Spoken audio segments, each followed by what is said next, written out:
It's about you, it's about me, it's about the truth that sets us free.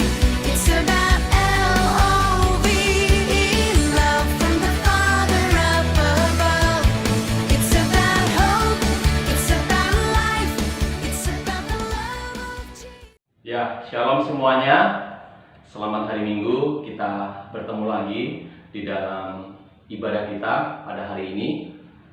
Kita bersyukur kalau Tuhan masih mempercayakan kita kembali boleh datang ke hadirat-Nya. Kita mau memuji memuliakan Dia, dan terlebih juga kita mau belajar akan kebenaran firman Tuhan. Mengawali ibadah kita, mari kita naikkan pujian mengejar hadirat.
Berdoa. Tuhan Allah Bapa kami yang bertahta di kerajaan surga, sungguh kami mengucap syukur kalau hari ini Tuhan masih memberikan kami kesempatan sekali lagi ya Tuhan untuk datang di hadirat-Mu. Kami mau memuji memuliakan nama-Mu ya Tuhan melalui puji-pujian kami, dan juga kami mau belajar akan kebenaran firman-Mu. Engkau pimpin ya Tuhan ibadah sekolah minggu kami dari awal, pertengahan hingga akhirnya. Di dalam nama Tuhan Yesus kami sudah berdoa. Haleluya. Amin. Kita akan memberikan persembahan kepada Tuhan, berikan yang terbaik kepada Tuhan, dan kita sambil memuji Tuhan hari lepas hari. Mari kita berkata dan berikan yang terbaik untuk Tuhan. Kita percaya semua berkat-berkat itu datang daripada Tuhan.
Tuhan Yesus, terima kasih untuk kesempatan sekali lagi Tuhan memberikan kami waktu untuk memberikan persembahan kami. Kiranya persembahan kami Engkau yang mengurapi ya Tuhan, dan Engkau yang memakai untuk kemuliaan nama-Mu di dalam gereja kami. Terima kasih ya Tuhan, terima kasih. Berkati juga pekerjaan kedua orang tua kami, dan berkati juga setiap kami ya Tuhan. Kiranya setiap kami menjadi persembahan yang harum di hadapan-Mu.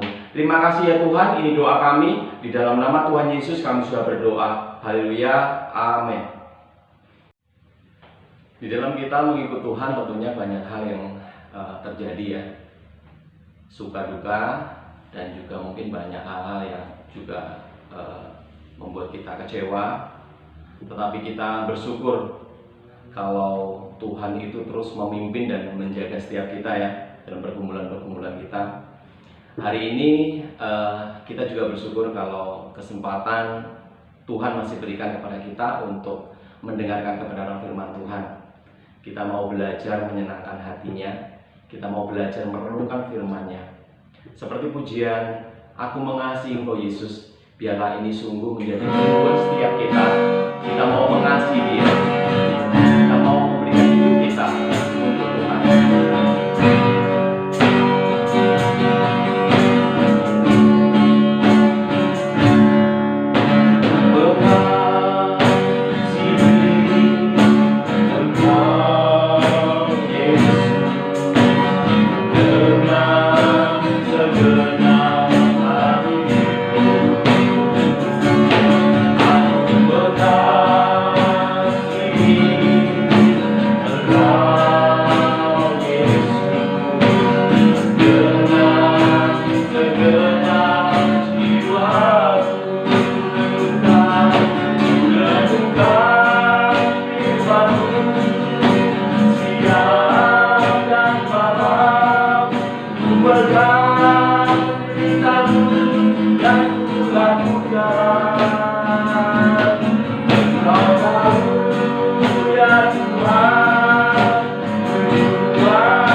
Shalom adik-adik.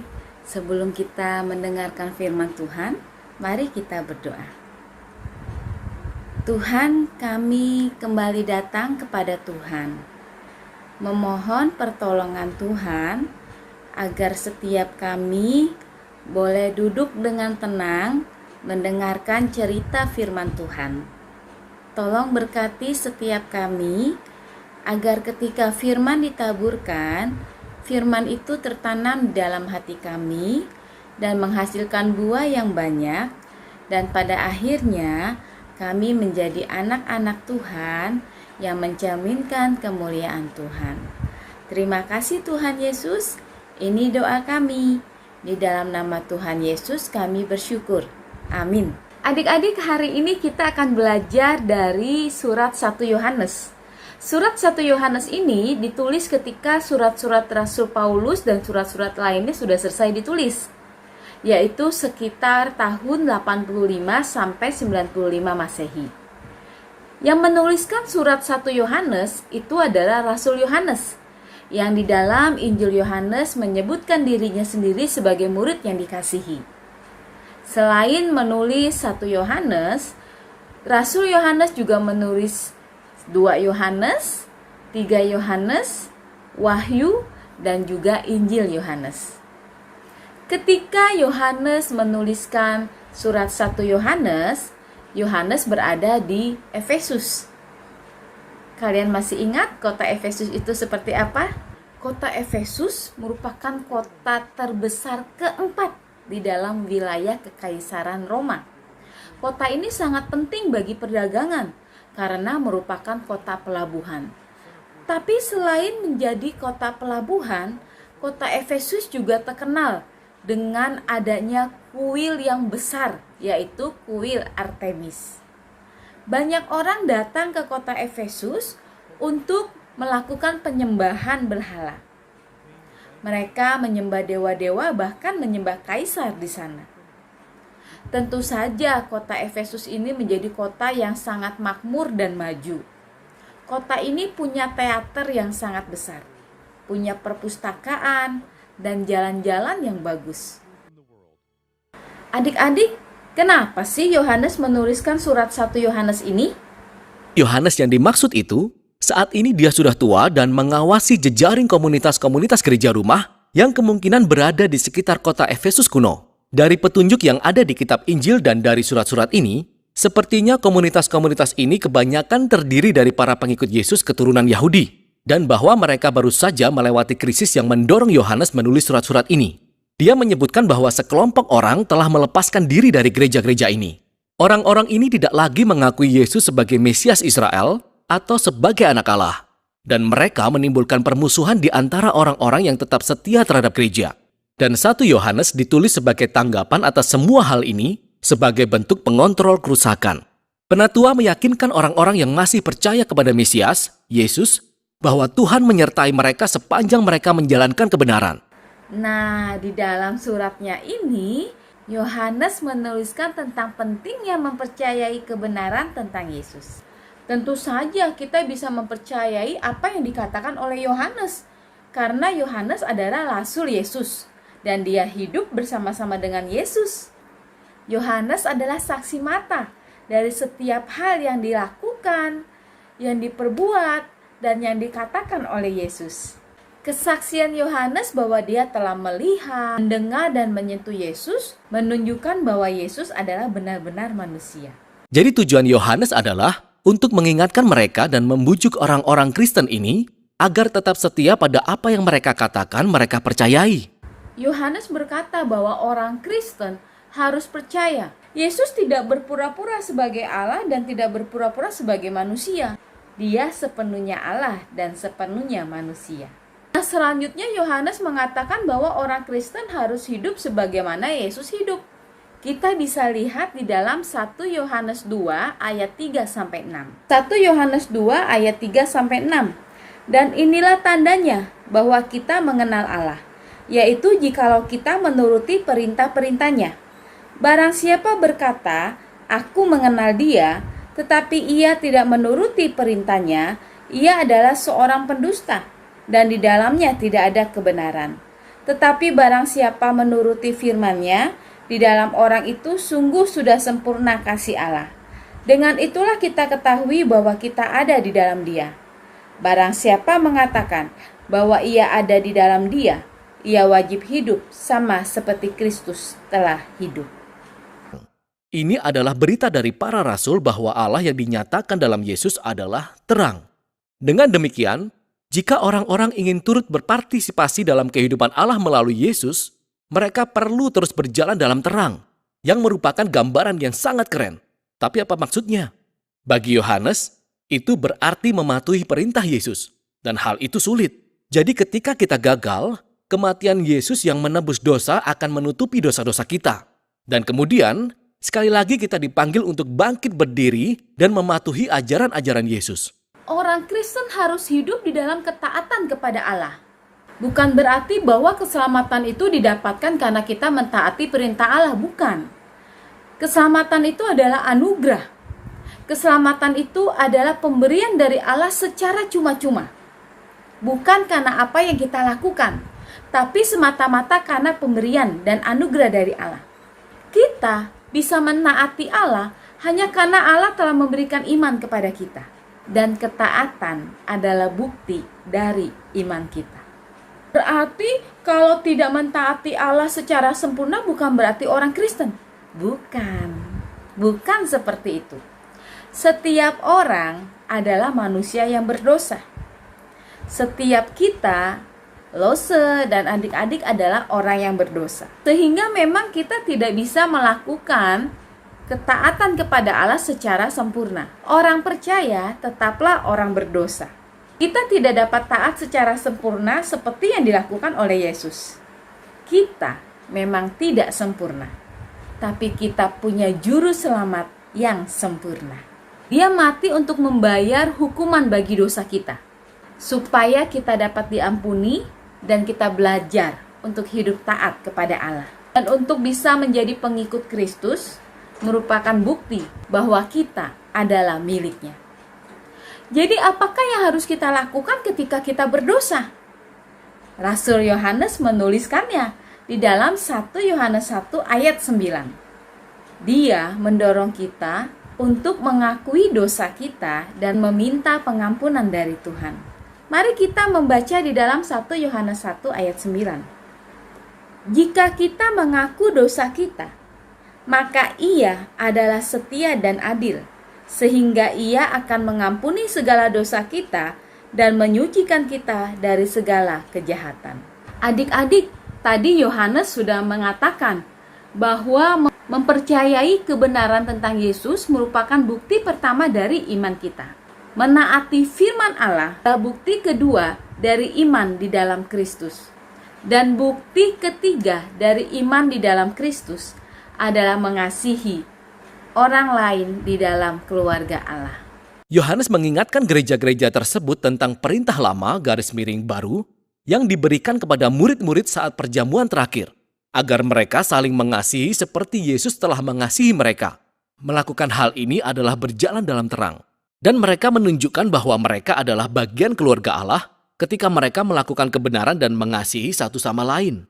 Ketika Yohanes mengatakan kita harus mengasihi keluarga kita, mengasihi saudara kita, dengan cara bagaimana kita bisa mengasihi sesama saudara seiman kita? Kita bisa menolong mereka ketika mereka membutuhkan, saling mengampuni, saling mendoakan, saling menguatkan, menghibur, dan masih banyak hal yang lain yang bisa kita lakukan sebagai bukti bahwa kita mengasihi sesama saudara seiman di dalam keluarga Allah. Adik-adik, penting sekali buat kita untuk memahami bahwa keselamatan hanya didapatkan melalui iman di dalam Kristus Yesus. Dan orang-orang percaya di Efesus juga membutuhkan jaminan akan keselamatan mereka, yaitu akan adanya hidup yang kekal bersama dengan Kristus. Keyakinan akan keselamatan yang adalah anugerah, hidup kekal itu didapatkan melalui iman di dalam Kristus Yesus, akan menolong kita untuk tidak tergoda oleh ajaran daripada guru-guru palsu, supaya kita tidak disesatkan oleh mereka. Dan supaya kita juga mendapatkan dan memiliki sukacita oleh karena keselamatan yang dianugerahkan Tuhan kepada setiap kita. Anak-anak Allah yang sejati akan memusatkan seluruh hidup mereka pada Yesus yang disalibkan dan bangkit. Karena disitulah kita melihat hati Allah yang sejati dinyatakan. Pada salib, kita melihat bahwa Allah adalah wujud dari kasih yang memberikan hidupnya sepenuhnya. Dan kasih itulah yang mendorong para pengikut Yesus untuk mengasihi sesama dengan cara yang sama. Dan ketika orang-orang berjumpa dengan Allah yang penuh kasih ini, hal itu menghilangkan rasa takut serta kecemasan selamanya, yang merupakan bagian dari apa yang Yohanes maksud dengan memiliki kemenangan atas dunia. Ketika kita menyadari bahwa Allah sangat mengasihi kita, sehingga Dia tergila-gila dengan kita meskipun kita memiliki kekurangan dan kegagalan mendalam. Sehingga kasih menjadi sesuatu yang mendasari seluruh hidup kita. Kasih ini datang dari mempercayai Yesus yang disalibkan, yang datang dari mempercayai kesaksian Allah tentang Yesus yang diberikan oleh Roh Kudus, dan mempercayai berita dari rasul-rasul mengenai Yesus. Dan ketika kasih Allah berhasil menguasai kita, itu akan membawa kita pada hidup yang kekal. Ini adalah kehidupan yang dipenuhi dengan kehadiran dan hidup serta kasih Allah sendiri. Dan ini dimulai sekarang, berlanjut ke dalam kekekalan. Maka ini membawa Yohanes pada kesimpulan klimaks khotbahnya. Dia berkata, kita tahu anak Allah telah datang supaya kita mengenal yang benar, dan kita ada di dalam yang benar, di dalam anaknya Yesus Kristus. Dia adalah Allah yang benar dan hidup yang kekal. Apakah kalian masih ragu akan keselamatan kalian? Ingat, keselamatan hanya didapatkan melalui iman di dalam Kristus Yesus. Jadi, kalau kita sudah percaya bahwa Yesus adalah satu-satunya juru selamat buat kita, maka kita sudah mendapatkan jaminan keselamatan itu. Jaminan hidup kekal bersama dengan Yesus. Dan kalau kita sudah percaya kepada pribadi dan karya Yesus itu, hidup dengan taat, melakukan perintah Allah, dan mengasihi sesama anggota keluarga Allah, Yohanes mengatakan itu merupakan bukti dari memiliki hidup yang kekal. Jadi, jangan lagi khawatir, jangan lagi ragu, dan jangan lagi takut. Karena kita, orang yang percaya kepada Yesus, adalah miliknya. Dan kita mendapatkan jaminan hidup yang kekal. Mari kita berdoa. Biarlah firman ini semakin meneguhkan kami, bahwa kami memiliki jaminan hidup kekal, karena kami adalah anak-anak yang sudah percaya bahwa Engkau Yesus adalah sungguh juru selamat kami yang hidup. Dan kami mau mempercayakan hidup kami kepada Engkau. Tuhan, biarlah kami memiliki bukti bahwa kami mempercayai kebenaran akan Engkau. Bahwa kami juga mau hidup taat melakukan perintah-Mu, dan kami juga mau belajar untuk mengasihi sesama keluarga Allah. Terima kasih Tuhan. Di dalam nama Tuhan Yesus kami berdoa. Amin. Tuhan Yesus memberkati. Given